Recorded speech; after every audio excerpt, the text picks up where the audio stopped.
বিসমিল্লাহির রহমানির রহিম। প্রিয় দেশবাসী, আসসালামু আলাইকুম। গত 18ই জুলাই থেকে প্রিয় বাংলাদেশ বিশ্ব থেকে বিচ্ছিন্ন। বাংলাদেশকে বিশ্ব থেকে বিচ্ছিন্ন করে দিয়ে চলছে গণহত্যা। পুলিশ, র্যাব, বিজিবি, ছাত্রলীগ, যুবলীগের সন্ত্রাসীরা নির্বিচারে চালাচ্ছে গণহত্যা। গণহত্যায় ছাত্রছাত্রী সহ এ পর্যন্ত 500-র মতন মানুষ শহীদ হয়েছেন, আহত হয়েছেন অসংখ্য অগণিত মানুষ। হতাহতের সংখ্যা প্রতিদিন বেড়ে চলেছে। বর্তমানে বাংলাদেশে প্রায় গৃহযুদ্ধ পরিস্থিতি বিরাজমান। দেশের নিয়ন্ত্রিত গণমাধ্যম সত্য প্রকাশ করতে পারছে না, বন্ধ করে দেওয়া হয়েছে ইন্টারনেট। এমন পরিস্থিতি বিশ্ববাসীর দৃষ্টি আকর্ষণ করে বলতে চাই, 1971 সালের মুক্তিযুদ্ধের সময় বিশ্ববাসী বাংলাদেশের স্বাধীনতাকামী জনগণের পাশে দাঁড়িয়েছিলেন। বর্তমানেও বাংলাদেশের চলমান গণহত্যা বন্ধে নিরস্ত্র জনগণের পাশে দাঁড়ানোর জন্য বিশ্ব বিবেকের কাছে জানাই উদাত্ত আহ্বান। প্রিয় দেশবাসী, শেখ হাসিনার সশস্ত্র সন্ত্রাসীদের বিরুদ্ধে নিরস্ত্র ছাত্র জনতা সর্বশক্তি দিয়ে প্রতিরোধ গড়ে তুলেছে। পুলিশ, র্যাব, বিজেপি কিংবা ছাত্রলীগ, যুবলীগের সন্ত্রাসী বাহিনী লেলি দিয়েও গণ আন্দোলনকে দমনে শেখ হাসিনা ব্যর্থ হয়েছে চূড়ান্তভাবে। খুনি হাসিনার রক্তচক্ষু উপেক্ষা করে অধিকার আদায়ের আন্দোলনে আবু সাইদের মতন বীর সন্তানেরা পুলিশের বন্দুকের সামনে বুক পেতে শহীদের মৃত্যুকে আলিঙ্গন করতে দ্বিধা পর্যন্ত করছে না। তাই যত অপচেষ্টাই চলুক, খুনি হাসিনার পক্ষে অবৈধভাবে আর রাষ্ট্র ক্ষমতা কোনোভাবেই দখল করে রাখা সম্ভব নয়। তাই ক্ষমতা হারানোর ভয় ভীত খুনি হাসিনা শেষ চেষ্টা হিসেবে দেশব্যাপী কারফিউ জারি করেছে, মোতায়েন করেছে সেনাবাহিনী। বাংলাদেশের পক্ষের সর্বস্তরের জনগণের প্রতি আহ্বান, আপনারা তথাকথিত কারফিউ ভেঙে দখল নিন রাজপথের। সেনাবাহিনীর কর্মকর্তা এবং সদস্যবৃন্দ, খুনি হাসিনা কারফিউ জারি করে সেনাবাহিনীকে রাজপথে দেশের ছাত্রছাত্রীর মুখোমুখি করে দিয়েছে। সেনা কর্মকর্তা এবং সেনা সদস্যদের দৃষ্টি আকর্ষণ করে বলতে চাই, খোঁজ নিয়ে দেখুন এই ছাত্রছাত্রীরা আপনার কিংবা আপনার কোনো একজন সহকর্মী, ভাই, বোন, সন্তান কিংবা স্বজন। তাহলে কাদের মোকাবেলা করতে বন্দুক হাতে আপনারা রাজপথে নেমেছেন?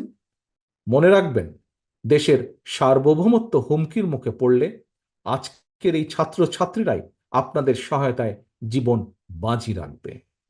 সেনা পরিবারের একজন সদস্য হিসাবে, একজন বীর মুক্তিযোদ্ধার সন্তান হিসাবে আমি আপনাদের উদ্দেশ্যে আরো বলতে চাই, দেশের গণতন্ত্রপ্রিয় জনগণ সেনাবাহিনীর কথা বলার সময় দেশপ্রেমিক শব্দটি ব্যবহার করে।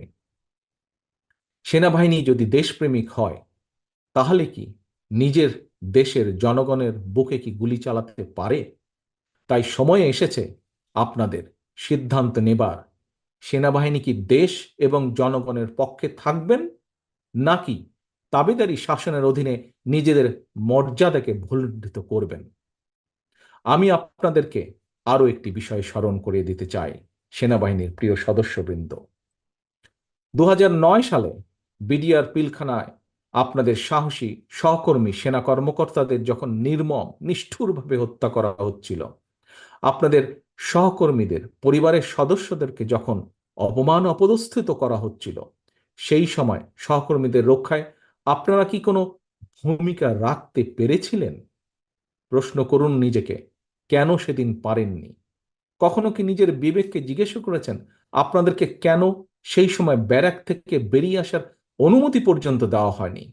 আজ এত বছর পরও কি আপনারা আপনাদের সহকর্মীর হত্যার সুষ্ঠু বিচার পেয়েছেন?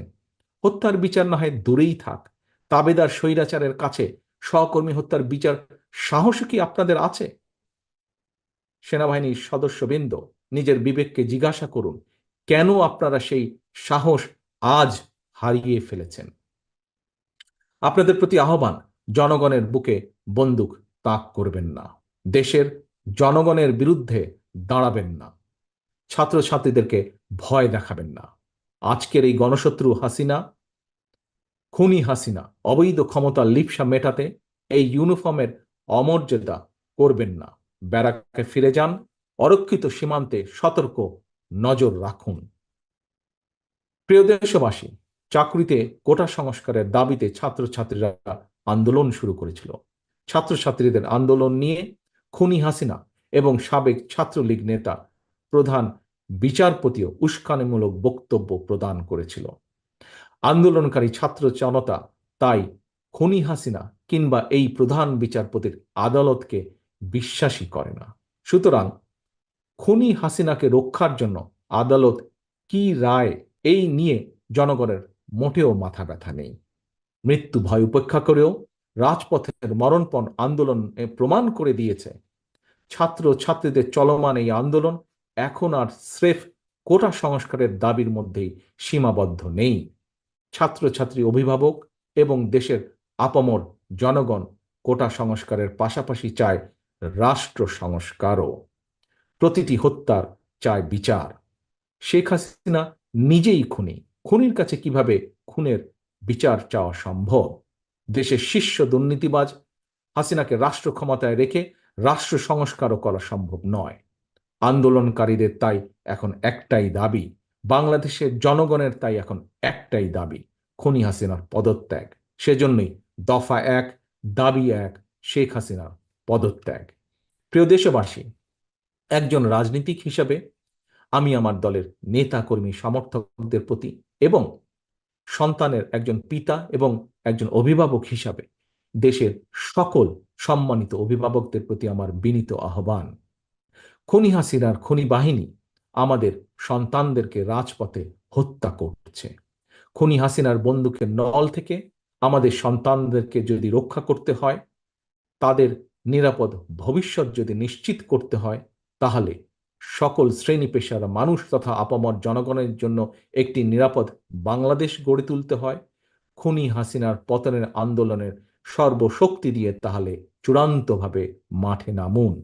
আজ, এখন থেকে, এই মুহূর্ত থেকে বিজয়ের ঘণ্টা বাজতে শুরু করেছে জনগণের পক্ষে। কিছু সময়ের অপেক্ষা মাত্র, ইনশাল্লাহ। আল্লাহ হাফেজ। বাংলাদেশ জিন্দাবাদ। বাংলাদেশ জাতীয়তাবাদী দল জিন্দাবাদ।